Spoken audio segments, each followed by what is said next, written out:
Hello friends, मैं हूँ लक्ष्मी हौलादार। मैं फिर से इस वीडियो में आपका स्वागत करती हूँ। और अगर आप इस चैनल में नए हैं तो कृपया इस चैनल को सब्सक्राइब कीजिएगा, अपने दोस्तों से वीडियो को शेयर कीजिएगा।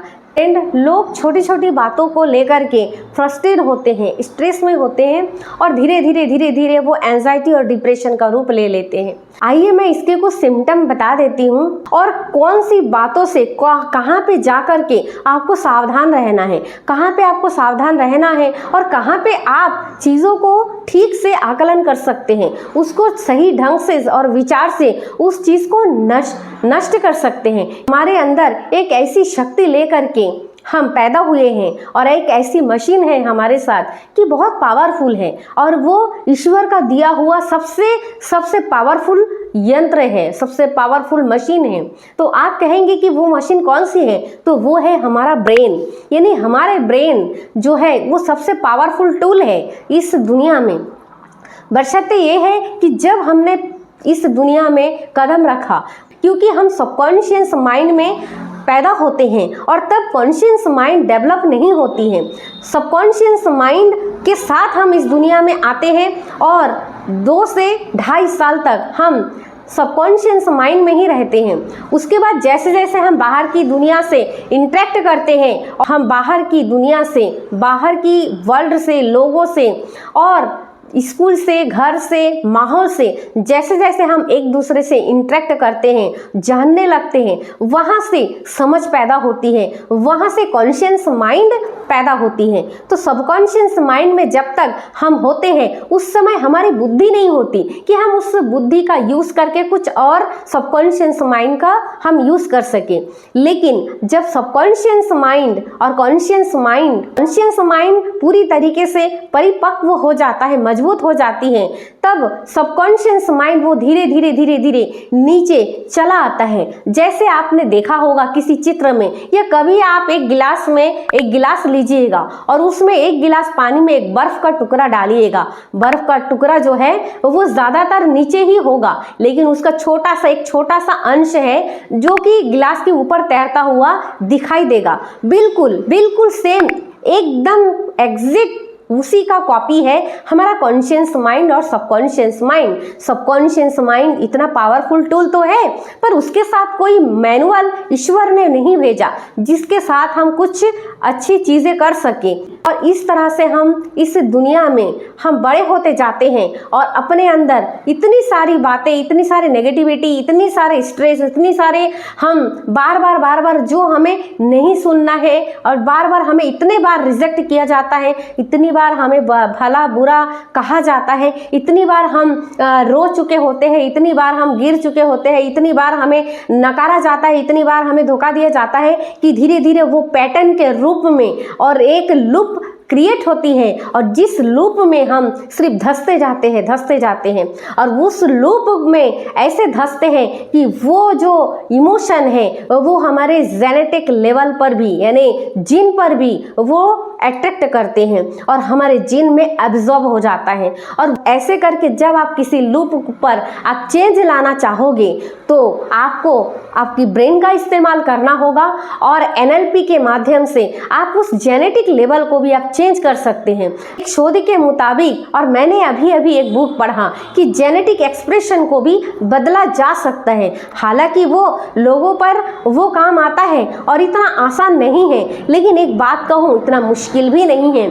जीन का तो प्रभाव 2-3% ही पड़ता है, लेकिन हम जो बाहर से ऑब्जर्व करते हैं उसका 10% रिजल्ट हमारे अंदर ज़्यादातर नेगेटिविटी होता है, क्योंकि जो चीज़ हमें चाहिए होता है वो उस चीज़ पे हमारी नज़र कम ही जाता है, लेकिन जो चीज़ हमें नहीं चाहिए होता है या हम उसे अनुभव करना नहीं चाहते हैं, उसे एक्सपीरियंस करना नहीं चाहते हैं, हम ज़्यादातर उसी नेगेटिव लूप में फंसते जाते हैं। एग्जाम्पल के तौर पर कि आप निकले ऑफिस के लिए या कहीं पर भी आपको डेस्टिनी में जाना है, अपने डेस्टिनी तक जाना है, तो आप चल रहे थे, तो आप चलते जाते हैं और रोड में अचानक ही आपके पैर के नीचे एक केले का छिलका आता है और आप धड़ाम से गिर जाते हो।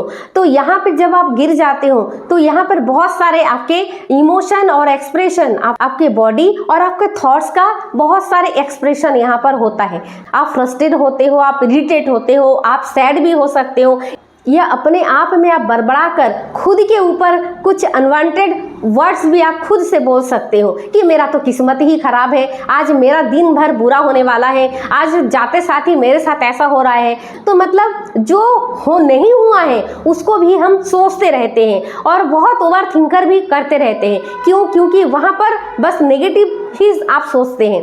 यहाँ पर एक प्रश्न आता है कि आप कह सकते हैं कि मैम तो यहाँ पर तो ऐसे ही सोचेंगे ज़्यादातर लोग, और 99% लोग तो ऐसे ही सोचेंगे।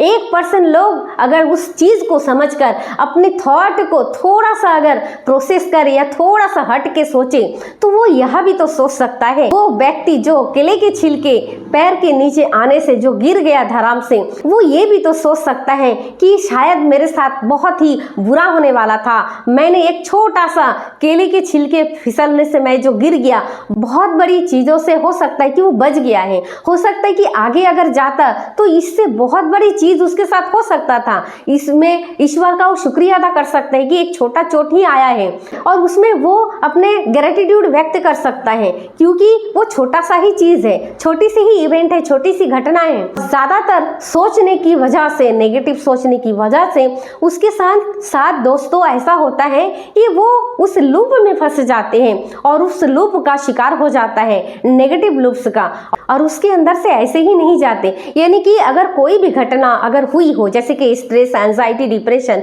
वो एक दिन में नहीं आया है दोस्तों अगर मैं कहूँ कि वो कोई भी चीज़ एक दिन में आता है तो ये गलत है। एक दिन में कोई भी चीज़ नहीं बनती है, धीरे धीरे 2 साल, 3 साल, 2 महीना, 4 महीना लगता है कोई चीज़ों को, कोई बीमारी को आने में। आप बीपी शुगर से जूझ रहे हो, अगर आप माइग्रेन से जूझ रहे हो, कैंसर से पीड़ित हो, तो आपके साथ ऐसा कुछ जरूर हुआ है धीरे धीरे कि वो जाके एक समय के बाद वो इतना बड़ा भयंकर रूप ले लिया है कि वो बीमारी के रूप में आज आपको जीने नहीं दे रहा है। आज आप बहुत फ्रस्ट्रेट हो रहे हो, आपकी तबीयत बिगड़ी जा रही है और आप उसी लूप में और ज़्यादा फंस रहे हो।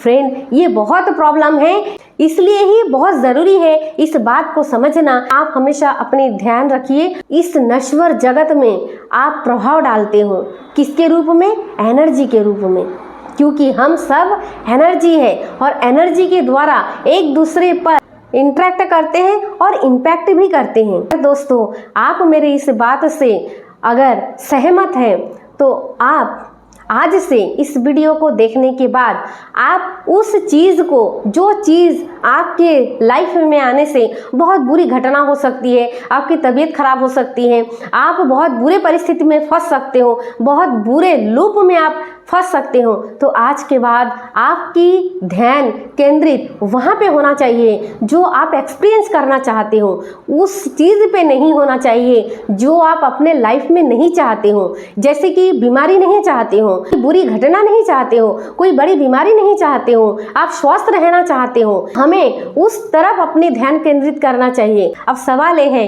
कि मैं उस छोटे से हिस्से पर अपना ध्यान केंद्रित क्यों करूं? हमें ध्यान केंद्रित तो वहां करना चाहिए जहां पर कोई कमी नहीं है, जहां पे इतने भरपूर देने के लिए सारा चीज है। तो समझदारी से बस यहाँ पर हमारी प्रॉपर अंडरस्टैंडिंग काम करता है कि हम अच्छे चीज़ों को एक्सपीरियंस करना चाहते हैं। आप उस पर अपना ध्यान केंद्रित करें, ना कि उस पर जो आप नहीं चाहते हो। अब दोस्तों, आपको जानकर, ये बात जानकर बहुत हैरान होगा, बहुत आपको शौक लगेगा कि लोग क्या चाहते हैं पता है? लोग एक्चुअली में बीमार रहना चाहते हैं, उनको अच्छा लगता है बीमार रहना।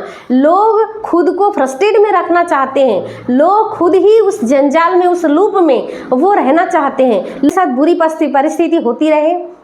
आप कहेंगे वाह, ऐसा तो नहीं हो सकता लक्ष्मी मैम, आखिर बीमार रहना कौन चाहेगा? यही सत्य है दोस्तों, लोग चाहते हैं कि वो बीमार रहें, लोग चाहते हैं कि उसे कैंसर हो, लोग चाहते हैं कि उसे वो फ्रस्ट्रेट में रहें, लोग चाहते हैं कि वो नेगेटिविटी से डील करें, और लोगों को बड़ा मज़ा आता है बीमार रहने में। आपको मैं बता दूं कि ऐसा वो क्यों सोचता है। जब बच्चा 2-2.5 साल का होता है तो वो एक खाली जगह में, घर ही में, एक कोने में एक चम्मच और एक कटोरी से खेल रहे होते हैं। और बहुत खुशी से, हैप्पी से वो खेल रहे होते हैं। पता है, उस पर उसको कोई अप्रिशिएट नहीं करता। वो पूरे घर में, घर के लोग अपने अपने काम में लगे रहते हैं। उस बच्चे पर किसी का ध्यान नहीं जाता और ना कोई खुश होते हैं, ना कोई उसके पास जाता है। बस वो अपने काम में मग्न रहते हैं। परिवार वाले, उस बच्चे के जो रिश्तेदार हैं, माँ है, बाप है, दादी है, दादा है, कोई उसके पास नहीं आते, उसको अप्रिशिएट नहीं करते। पर जब बच्चे को चम्मच और कटोरी से खेलते खेलते जब उसे चम्मच से अपने आप उसके चेहरे पर लग जाता है तो बच्चे जोर जोर से रोना शुरू कर देते हैं। और जब रोना शुरू कर देते हैं तो सब लोग उसके पास दौड़ के आते हैं, उसके दादी, उसके दादा, घर में बुआ, चाचा, माँ, बाप, सभी उसके पास आते हैं। सभी उसे दुलार करते हैं, उसे गोद में उठाते हैं, उसे बहुत सारा प्यार करते हैं। और दादी दादा तो डांटना भी शुरू कर देते हैं उनके सामने में, मतलब उनके मम्मी पापा को डांटना शुरू कर देते हैं जो दादी दादा रहते हैं। अब ध्यान रखना कभी इस बात का, लोग कहते हैं ना कि असल से शुद्ध बहुत मायने रखता है। अगर दादी और दादा होंगे घर में तो डेफिनेटली वो मम्मी पापा को डांटेंगे। अब वो सोचिए उस बच्चे का प्रोग्रामिंग क्या हुआ होगा। वो बच्चे का प्रोग्रामिंग अब ये हुआ है कि जब मैं सुकून से रहता हूँ तब मेरे पास कोई नहीं आता, लेकिन जब मैंने रोया तो मुझे सबका प्यार मिला, सबका दुलार मिला, सबका लाड मिला। अब उस बच्चे का माइंड जो है प्रोग्रामिंग हो गया है। अब धीरे धीरे धीरे धीरे वो उसी लूप में फंस रहा है। अब बच्चा बड़ा हो चुका है, अभी वो 16-17 साल का हो गया है। अभी वो बहुत सारे कुछ करना चाहता है और खुश भी रहना चाहता है, लेकिन उसे पता है कि उसे कोई भी अप्रिशिएट नहीं करेगा। लेकिन अब वो बीमार रहने लगा है। नतीजन उसकी लाइफ जब अच्छा चल रहा था तब अप्रिशिएट की कमी था, प्यार की कमी थी, लाड की कमी थी और उसको नहीं मिला। वो कभी कभी बीमार हो जाता है तो उसे वो सिग्निफिकेंस मिलता है, उसे वो लाड मिलता है, प्रेम मिलता है, उसे वो अपनापन मिलता है, सपोर्ट मिलता है। और इसलिए वो जब जब भी कोई छोटी छोटी चीज़ भी हो जाता है तो एक ऐसा माइंड वो अपने अंदर क्रिएट कर लेता है, ऐसा लूप वो तैयार कर लेते हैं कि वो खुद ही उस बीमार को वो आमंत्रित करते हैं, खुद ही उस चीज़ों में वो फंस जाते हैं। वो अपने थॉट को कभी चेंज नहीं कर पाता कि थोड़ा सा भी बीमार हुआ, खुद की सोच को इस तरह से बढ़ाते हैं कि वो बहुत बीमार है और इसलिए वो बहुत ओवर थिंकिंग हो जाता है। और फिर धीरे धीरे उसके दरवाजे में स्ट्रेस, एंजाइटी, डिप्रेशन, इतने सारे बीमारियाँ जिसका तो मैं नाम भी लेना नहीं चाहती, उसी बीमारी में वो फंस जाते हैं। अगर आपके साथ ऐसा हो रहा है या आपके घर में कोई बच्चा है या अगर आप भी इस सिचुएशन से गुजर रहे हो तो आप अपने थॉट को बदलिए, क्योंकि जब आप अपने विचार को बदलते हैं वही विचार हमारे बॉडी एक्सपीरियंस करता है और हमारे बॉडी हर विचार, हर थॉट का जवाब देता है। हमारा शरीर ही है जो हर विचार को वो सुनता है और वो उसकी जवाब भी देता है। तो कभी भी अपने आप से खिलवाड़ ना करें, हमेशा खुद को पॉजिटिविटी बनाए रखें। अगर कोई नेगेटिविटी भी होता है, अगर कोई प्रॉब्लम में भी आप होते हो तो उस प्रॉब्लम में क्या आप सही सोच सकते हो, क्या आप अच्छा सोच सकते हो, क्या आप खुद को कैसे आप डिसीजन लेते हो, ये बहुत मायने रखता है, बहुत ज़्यादा मायने रखता है।